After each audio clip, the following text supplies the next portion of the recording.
Russia और Ukraine का युद्ध अभी थमा नहीं है और मिडिल ईस्ट में ये नया कॉन्फ्लिक्ट शुरू हो गया है। तो क्या हम ये कहें कि दुनिया अब तीसरे विश्व युद्ध की ओर बढ़ रही है?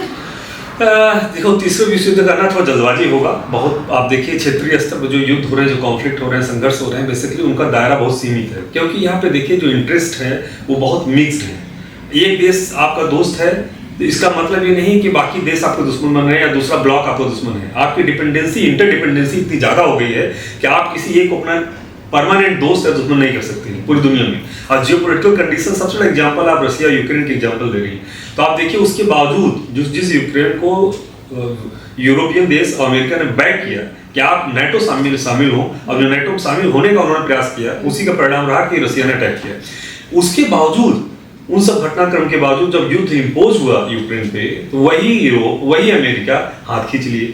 इनडायरेक्ट सपोर्ट कर रहे हैं लेकिन डायरेक्ट हिम्मत नहीं जुटा पा रहे हैं कि रशिया को रिटेलिएट करें। वही यूरोप, पूरा यूरोप मिलके बार बार धमकी देते हैं, टेरराइज करने की कोशिश करते हैं, लेकिन वो ग्राउंड नहीं रहा है। क्या ऐसा, इसके पीछे का कारण क्या है? उनका सबसे बड़ा क्लोजेस्ट एलाई बनने की तरफ यूक्रेन आगे बढ़ चुका था, उसके बावजूद वो चीज नहीं हो पा रहा। ऐसा क्या रीजन है जिसके कारण से ये समर्थन नहीं कर पा रहे? क्योंकि रशिया से तेल खरीदने वाले में, मिनरल्स खरीदने वाले में, यूरेनियम्स लेने वाले देशों में सबसे बड़ी संख्या तो यूरोपियन की थी, और अमेरिका खुद लेता है बहुत सारी चीजें उनसे परचेज करता है। तो ऐसी स्थिति में उन्हें किस तरह से कंटेन करना है, कैसे रिश्तों को मजबूत करना है, कैसे एक ब्लॉक को सपोर्ट कर दूसरे ब्लॉक का विरोध करना है, ये बड़ा कॉम्प्लिकेटेड इशू है। वही सेम आप देखेंगे मिडिल ईस्ट में। आप देखिए आने वाले कुछ दिनों में जब ईरान बैकफुट पे होगा, ऑलरेडी बैकफुट पे है, युद्ध शुरू होते ही उनके सबसे बड़े धार्मिक गुरु का उन्होंने मार दिया, इजराइल और अमेरिका ने मिलकर एक दिन में। अब सोचिए आने वाले दिनों में क्या होगा, क्योंकि आने वाले दिनों में उनका आक्रमण बढ़ता जाएगा, उनके हमले बढ़ते जाएंगे।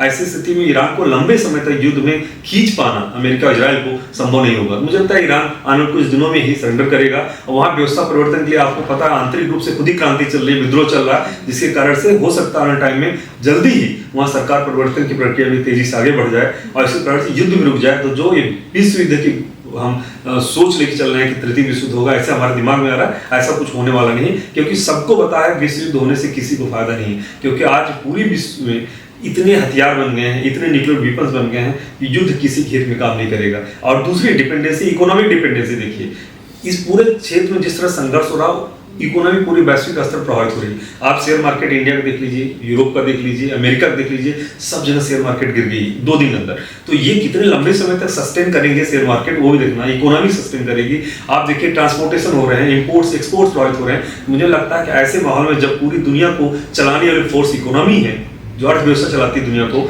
मुझे लगता नहीं कि लंबे समय तक युद्ध चलेगा।